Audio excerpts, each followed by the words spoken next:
Olá, eu sou o Dr. Gerson Bonorino, psiquiatra, bem-vindo ao nosso canal. E hoje nós vamos falar sobre qualquer especialidade médica pode receitar canabidiol? É uma pergunta aí que muita gente se faz, né? Na minha especialidade, né? Será que eu posso receitar canabidiol? Existe canabidiol? Está disponível no mercado? Como é que eu faço para adquirir? Né? Muitos colegas aí estão me fazendo essas perguntas. Embora o canabidiol já esteja autorizado aí desde 2015, né, para prescrição médica, ele nos últimos 2 a 3 anos aí começou a ter alguma penetração aí na classe média, né, classe médica por causa da questão do sistema endocannabinoide, que a gente não está muito acostumado, né, com a questão do sistema canabinoide, que está acostumado com aquela ideia assim de hipótese serotonérgica, noradrenérgica, dopaminérgica, etc. na psiquiatria, e não está muito acostumado, né, a ver essa questão do sistema endocannabinoide nos tratamentos médicos disponíveis, né? Mas por que então que a gente tem que pensar em canabidiol para tratamentos médicos? Os remédios que tem aí não estão resolvendo? Pois é, então aí a gente cai numa questão importante aí, né, da clínica privada, é que toda especialidade médica, né, ela tem um ponto cego, né? E para quem é aficionado aí por história de Alexandre Gandhi, né, trocaria o termo ponto cego por nó górdio, né? Aquele nó que o Alexandre teve que desfazer para conquistar o mundo.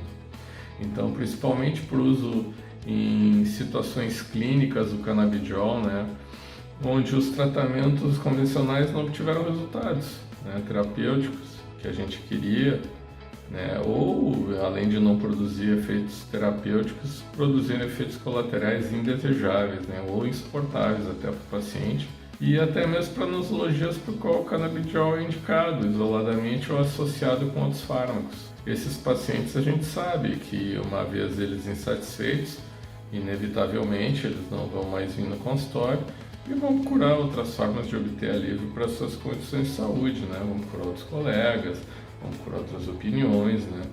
Ou até tratamentos, às vezes, esotéricos, alternativos, aí, que não tem muito a ver com a realidade da prática médica e não tem base científica, né, para serem utilizados.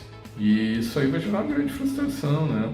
Tanto para o paciente, que foi cheio de esperança lá no teu consultório esperando melhorar, quanto para nós médicos, né, que às vezes temos que jogar toalha, olha, não tem muito o que fazer. Então, o canabidiol ele nos ajuda muito, aí, porque ele tem várias ações, né, no sistema nervoso central, sistema imunológico, né, e metabolismo, que a gente vai ver isso com calma depois nos detalhes mais aprofundados. Então, assim, qualquer especialidade médica está habilitada para receitar o canabidiol, né, porque já está disponível e aprovado pelos órgãos competentes, a Anvisa e o Ministério da Saúde, né. Para isso basta tu fazer uma receita.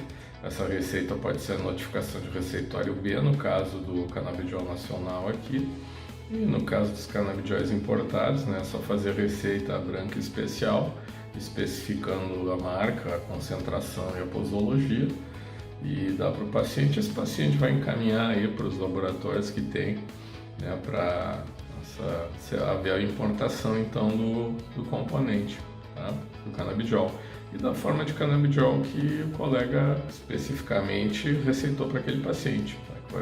Várias formulações de canabidiol, como nós vamos ver daqui a pouco. Então, como é que é essa questão de sair receitando canabidiol, qualquer especialidade, né? Então, para receitar o canabidiol com segurança para os seus pacientes, o que é importante que tu tem que entender? Indicações para o uso de canabidiol, tá? Onde ele é indicado, é muito importante isso, quando é indicado, e o entendimento do funcionamento do sistema endocannabinoide, né?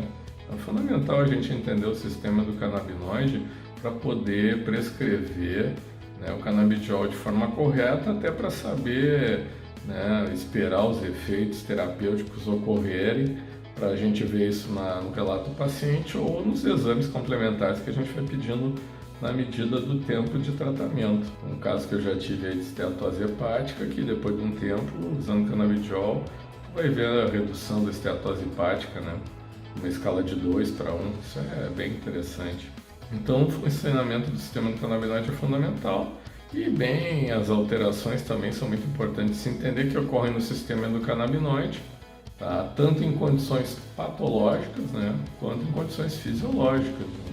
Como é que funciona o sistema canabinoide fisiologicamente e como é que ele funciona numa condição patológica, seja ela por hiperatividade do sistema endocannabinoide primário ou secundária pela ingesta de formas tóxicas de cannabis, né, como tetraidrocannabinol, delta-9 ou delta-11 tetraidrocannabinol, que são os princípios narcóticos e psicoativos aí da maconha. Então, além disso, é imprescindível, né, também conhecer a molécula canabidiol, né, o fármaco canabidiol, as formulações existentes do canabidiol, né, as formas de entrega que tem e as concentrações disponíveis, né.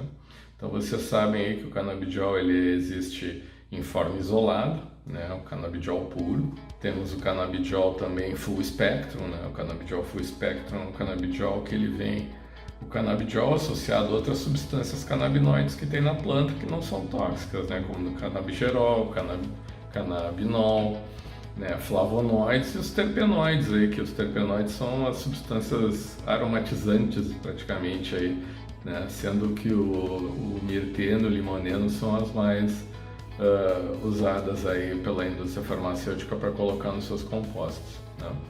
E também tu tem as combinações de canabidiol com THC.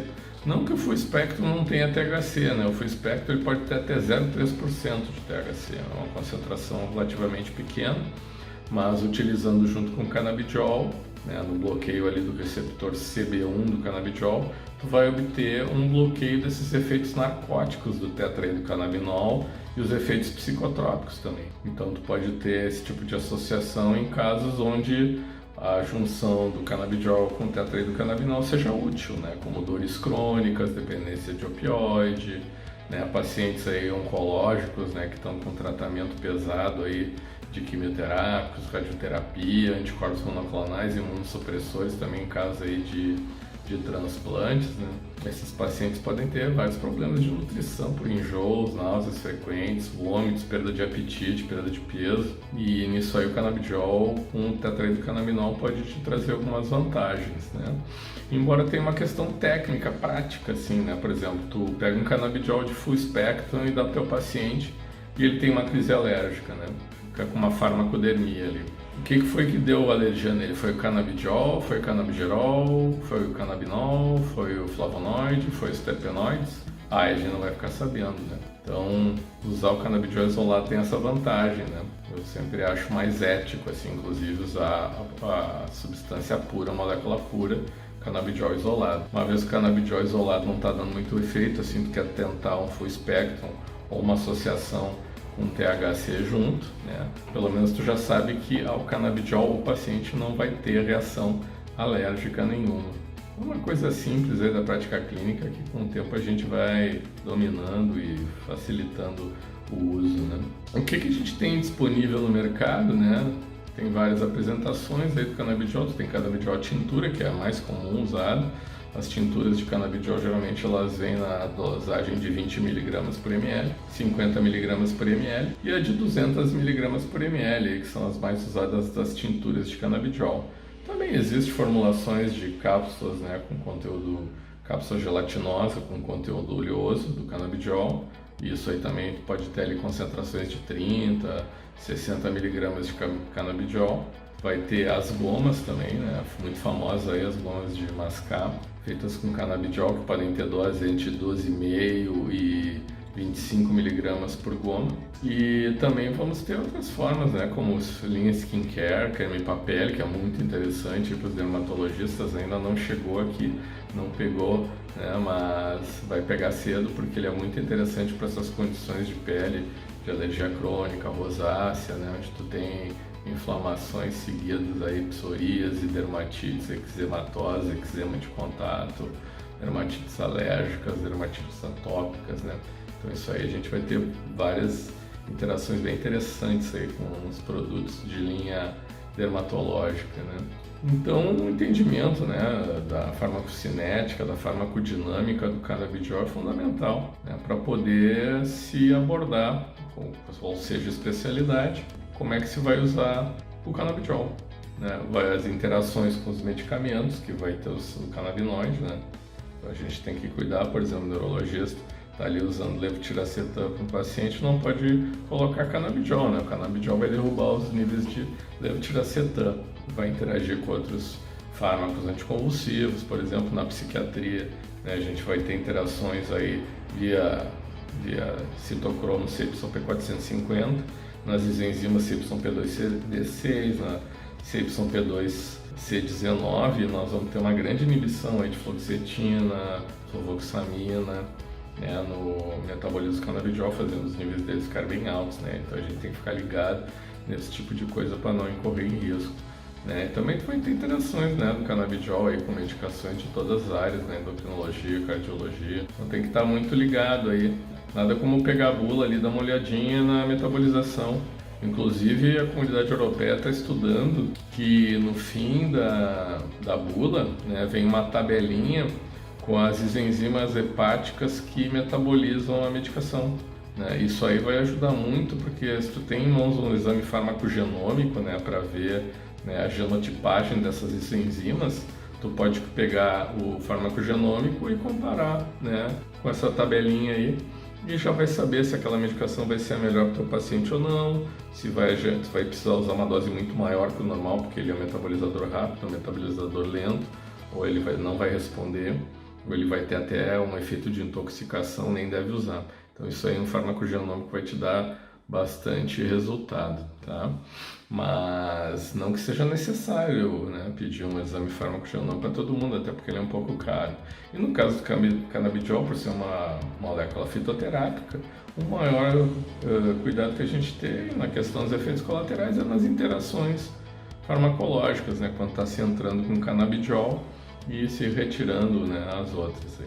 Então, quais são os resultados, né, disso aí? O resultado é que todos nós médicos sabemos, principalmente em clínica privada, né, que 10 a 30% dos pacientes atendidos não vão apresentar uma melhora satisfatória com o tratamento convencional que a gente tem disponível, hein, né? O nosso arsenal farmacológico disponível não vai pegar aí certas patologias de certos pacientes, né? Pode até pegar as patologias, mas o organismo do paciente pode não metabolizar aquela medicação adequadamente, né? E se tiver que usar associações também pode dar algum certo tipo de problema. Então esses pacientes aí estão muito mais indicados para o uso de canabidiol, né? Porque senão o que acontece? Inevitavelmente esse paciente vai procurar outros colegas, outros tratamentos, né? Vai virar nessa peregrinação aí de problemas não resolvidos, né? Geralmente até aquelas patologias que tu não acha muito um diagnóstico, né, fechado, assim, como uma doença autoimune, por exemplo, embora ele tenha sinais de, né, tenha marcadores positivos de, né, mas não tenha patologia própria em si desenvolvida. Então pode ser um estágio subclínico da doença. Mas se tu já vê isso aí em termos de citoquinas pró-inflamatórias, que aqui é meio difícil no Brasil a gente dosar, né, as interleucinas, tumor necrosis factor, emitório, isso aqui é um pouquinho fora da nossa realidade, mas para os pacientes que têm condições, né, de pagar um exame de titulação de citoquinas é muito interessante, né, até porque tu vai ter aí um perfil de inflamatório para ser, né, abordado, né, tanto com canabidiol aí como qualquer outra aí, droga imunomoduladora. Então esse sucesso terapêutico é extremamente frustrante para nós médicos e para o paciente, né? É uma perda de pacientes, né? Hoje em dia é complicado aí, né? O consultório vai esvaziando, tu não vai resolvendo certas coisas e os pacientes vão indo embora. Como é que eu vou segurar esses 10 a 30% de pacientes, né? Que não é um número pequeno, né? Vou fazer um curso, né? Vou me especializar em sistema endocannabinoide, vou aprender como é que funciona o canabidiol, como é que o sistema canabidioide interage com o canabidiol, né? E como é que são as ações terapêuticas na minha área, né? Utilizando o canabidiol para situações pontuais, né? De clínica médica. Então isso é muito importante, e assim vai ter uma aplicação ética, né? Racional, resolutiva e terapêutica do canabidiol, né? Isso vai dar um maior índice de tratamentos eficientes, vai aumentar a adesão do paciente à tua clínica, né? E tu vai assim reduzir a perda de pacientes com quadros de difícil resolução, né? Então esses pacientes aí, é importante a gente lembrar que eles têm essa aura vai ficando em volta deles de difícil resolução, né? Eles mesmos às vezes se denominam pacientes problemas, mas não são, né? Então, quando tu consegue aí, né, abordar bem esse quadro, ter um bom entendimento do sistema do canabinoide e poder oferecer para o paciente essa alternativa, né, a tua capacidade de resolução clínica aumenta, né? Isso aí de boca em boca é bem interessante, né, para a tua clínica e para teus ganhos pessoais com atividade médica. O que acontece aí que a gente vê, assim, muitos colegas me perguntam, mas o canabidiol, assim, onde é que tem um estudo clínico comparando ele com carbamazepina na epilepsia? Onde é que eu acho um duplo cego randômico, né, que faça uma analogia dele na depressão ou na ansiedade com antidepressivo ou com outros ansiolíticos, né? Bom, esse tipo de estudo clínico ainda não está muito disponível, né? Porque até é uma coisa meio nova, assim, o canabidiol ainda tem um certo preconceito. Mas o que acontece é que da parte de biologia molecular, né, de genética, de farmacogenômica e toda essa parte de sinalização intracelular, extracelular, redes de sinalização, tu tem horrores de artigos disponíveis, né? E essa parte de biologia molecular é legal para quem tem facilidade com isso, né, principalmente da neuroimunopsiquiatria, que quem tem facilidade com isso vai se regozijar, porque esses artigos são tudo grátis, estão tudo abertos, né? Tanto faz ser na Nature, na JAMA, né, na Frontiers, né, ou mesmo aí que tu queira dar uma olhada aí na bioRxiv, né, bioRxiv, que tem bastante preprint, né? São artigos bem interessantes e que ainda não foram revisados para serem publicados em revista científica, né? É bom a gente dar uma olhadinha, de vez em quando tem muita coisa interessante. Mas mesmo assim, várias revistas de referência tu vai encontrar centenas de artigos abertos, né, sobre a ação do canabidiol em nível de biologia molecular em todas as áreas, né? Desde a sinalização nuclear até translação de proteínas, transcrição de proteínas, né, de RNA mensageiro, transportador, sinalização de proteínas intracelulares. Vai ter acesso a tudo isso aí gratuitamente, porque os artigos são muito bons, né, estão muito bem trabalhados e são centros de referência e colegas que trabalham sério. Eu creio em torno de 2, 3 anos aí, quando começasse a usar mais o canabidiol, com certeza vai começar a surgir duplos cegos, né? Que são estudos aí um pouquinho mais tranquilos para ler, né? Muito colega se sente mais seguro, assim, né? Vendo que, por exemplo, comparando o canabidiol com anticonvulsivo, o canabidiol com antidepressivo, o canabidiol com ansiolítico, né? Um duplo cego randômico, tu vai ter vantagens. Então, o pessoal às vezes se sente mais seguro aí, né? Seguindo esses trials, né? Mas para quem já é aí mais afeito aí essa parte de biologia molecular, que gosta dessa área, né, não tem por que não estudar a fundo aí o sistema endocannabinoide e as ações do sistema endocannabinoide a partir do ponto de vista fisiológico, normal e patológico, né? Repetindo, patológico podendo ser uma hiperatividade do teu sistema endocannabinoide endógena primária, né? Ele por si só está hiperativo, ou por estar usando alguma substância psicoativa como o tetraidrocannabinol, que aliás é uma das áreas bem interessantes de se tratar com canabidiol, né? Dependência de tetraidrocannabinol. Paciente com um problema com tetraidrocannabinol, a gente sabe que começa a usar o canabidiol, mesmo que ele continue usando, né, a maconha, as notas vão melhorar, o desempenho vai melhorar, a atividade de relacionamento interpessoal, né, a perda de motivação e energia que o canabinoide provoca, né, a maconha, vai ser bloqueada aí pelo canabidiol, bem como os efeitos deletérios que vai ter no sistema metabólico e neurológico do paciente, ok? Então nós vamos ter grandes vantagens aí em receitar canabidiol para os nossos pacientes refratários, nossos pacientes que estão peregrinando em busca de uma ajuda e que todas as indicações e evidências estão mostrando que o sistema endocannabinoide dele não está funcionando dentro da normalidade. Aí a gente vai sentir a vontade para introduzir o tratamento com canabidiol, cuidando evidentemente, né, das interações medicamentosas, né, e as vias de metabolização desses fármacos que estão sendo empregados e do canabidiol para não haver nenhum problema de usar eles conjuntamente, né, para ter essa tranquilidade terapêutica.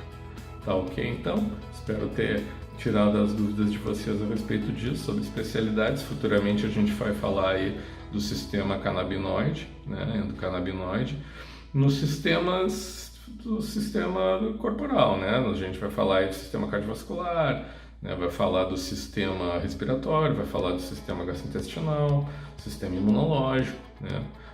Vamos olhar aí a fisiologia, a farmacologia e a biologia molecular aí, raiz de todas essas áreas, tá? Nosso objetivo aqui não é dar aula para nenhum especialista, longe disso, isso ele sabe muito melhor que nós, mas essa parte de fisiologia e farmacologia do sistema endocannabinoide vai ser um prazer aí trazer todas as novidades que estão saindo, né, nos últimos anos aí. Eu tenho lido vários artigos aí, todos de 5 anos para cá estão muito interessantes, né, e muitos deles já não são feitos com cobaias, são feitos com organoides. Organoides são tecidos humanos, né, que são colocados em máquinas para manter ele vivo, e ali é feito o tratamento, né, com o canabidiol, a substância que tu queira usar, e dá para se ver ali no vivo e in vitro, né, em 3 dimensões, diferente da placa de Petri antiga placa de Petri, aquela uma dimensão, né, depois veio as pesquisas, né, de biologia molecular em 2D, e agora nos organoides elas são em 3D, né. Tu pode te dar o luxo de ter um organoide cerebral com massa cinzenta e massa branca, e com os vários tipos de neurônio, por exemplo, para testar a ação dessa substância. Tudo isso aí está revolucionando a medicina de um jeito muito interessante. É óbvio que vão surgir endocannabinoides, né, novos aí, já está se descobrindo, por exemplo, que a proteína G55 ela pode ser considerada praticamente como um terceiro receptor endocannabinoide. Seria o receptor canabinoide do endotélio, né? E a gente sabe muito bem aí na psiquiatria, na neuro e na cardiologia o que a doença de endotélio significa, né? A importância, né, de se proteger o endotélio, né, em todos os tipos de doenças aí que ocorrem nessa área. Tá ok? Então, espero ter esclarecido todas as suas dúvidas. Claro, qualquer coisa aí, dá uma mensagem para nós, perguntas, críticas. Tá? Vou aguardar o feedback de vocês ansiosamente. Espero ter tirado algumas dúvidas e nos próximos vídeos, onde a gente vai abordar cada especialidade médica, né? No caso dos sistemas, evidentemente, a ação do canabinoide aí nessa parte intracelular e nas redes de sinalização desses sistemas, tá ok? Muito obrigado por ter assistido esse vídeo e até a próxima.